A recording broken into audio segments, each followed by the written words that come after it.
다석사상으로 본 불교 반야심경 69번째 시간입니다.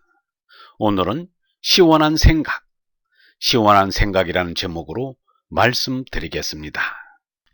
위산을 떠나온 향엄은 동서남북을 가릴 것 없이 발길 닿는 대로 걸어갔습니다. 어디로 가는 목적지가 있는 것이 아니라 스승으로부터 정신적인 이유를 하고 참나를 깨달아 정신적으로 홀로 서는 것이 목적인 것입니다. 이곳저곳을 가리지 않고 여기저기를 마다하지 않고 주유천하를 하다가 남양에 있는 해충선사 유적지에 이르러 거기 머무르며 오가는 나그네들을 보살펴주면서 지냈습니다. 스승을 떠났고 경전을 불태웠으니 학문의 세계는 떠난 것입니다. 오직 상대를 바로 봄으로 절대인 니르바나님을 깨달아야 합니다.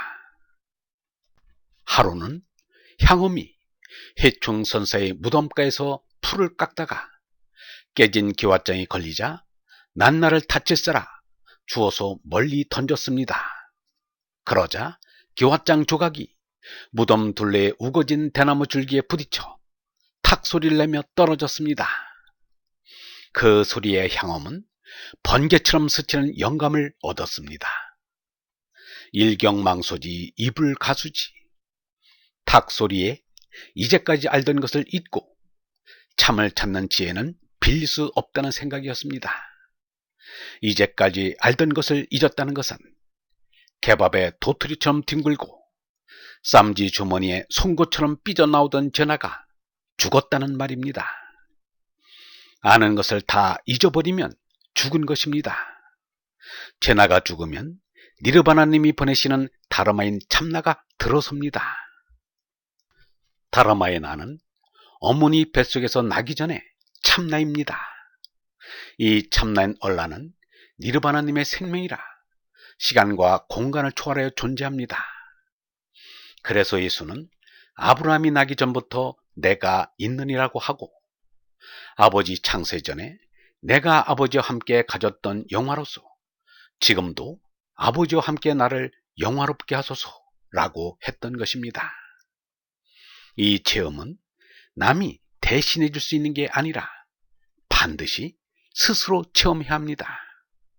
그러므로 위산이 네가 어머니 뱃속에서 나기 앞서의 너에 대하여 말하여 보라고 물을 때에는 그 먼저 어머니가 낳아준 제나는 참나가 아니다를 곁들여 줘야 합니다.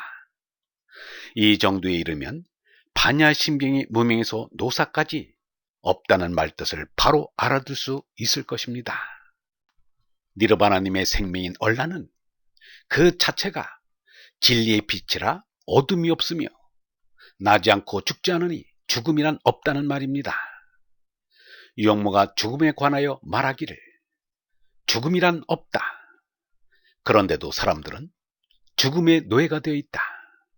이러한 육체적인 생각은 버려야 한다. 불경 성경은 죽음의 종이 되지 말자는 것이다. 죽음이 죽음 아님을 알고 죽음을 무서워 말자는 것이 불경 성경의 뜻이다. 다른 게 없다 라고 했습니다. 이러한 뜻을 알고 반야심경을 외우면 니르바나님으로부터 오는 성령의 향기가 세상의 번뇌와 시름을 잊게 해줍니다.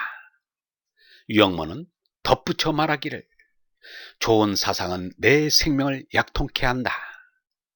남의 말을 들어도 시원하다. 생각 가운데도 거룩한 생각은 향기다. 바람만 통해도 시원한데 거룩한 향기가 뿜어나오는 바람이 불어오면 얼마나 시원할까. 시원한 생각, 시원한 말씀이 불어가게 하라 라고 했습니다. 아직도 우리에게는 후손이 끊어지면 큰일 나는 것으로 알고 있습니다. 맹자가 이러기를 효 아닌 것이 세 가지가 있는데 그중 후손이 끊어지는 것이 큰 불효가 된다 라고 했습니다. 그러나 이러한 말은 지나간 소리에 지나지 않습니다. 모든 사람들이 석가 예수가 가르쳐준 영원한 생민 얼라를 깨달아 짐승 노릇을 그만두어 털없는 원숭이가 자멸했다면 그것은 결코 인류의 실패가 아니라 승리일 것입니다. 그러나 사람들이 짐승 버릇에 집착하는 것을 보면 이 인류에게 그러한 영광을 바란다는 것은 연못구어의 어리석은 일일 것입니다.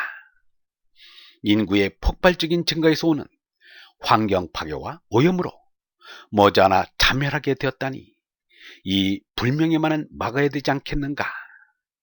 그러기 위해서는 될수록 많은 사람들이 석가와 예수처럼 수성에서 자유로워져야 합니다.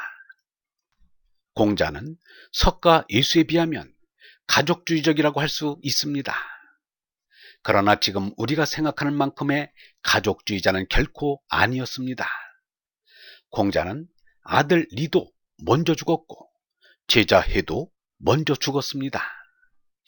논어의 공자가 제자 해가 죽은 것을 통탄했다는 말은 있어도 아들 리가 죽은 것을 애통해했다는 말은 적혀있지 않습니다. 공자도 혈연의 자식보다 진리의 제자를 더 사랑했음에 틀림없습니다. 공자가 효를 강조한 것은 사실입니다. 그러나 논어의 공자의 아버지, 어머니에 대한 얘기는 없습니다.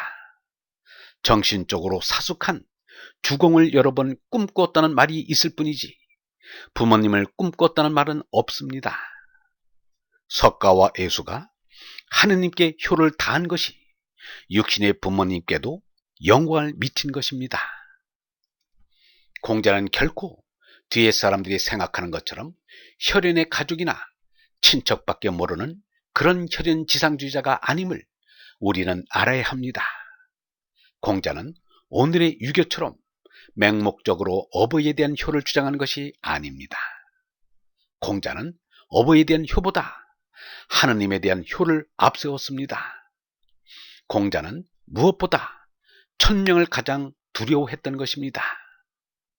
진리를 사랑하는 얼번 여러분, 우리는 후손이 아니라 진리가 끊어지는 것을 더 두려워해야 합니다. 영성신학원 다속아카데미의 하늘소리였습니다.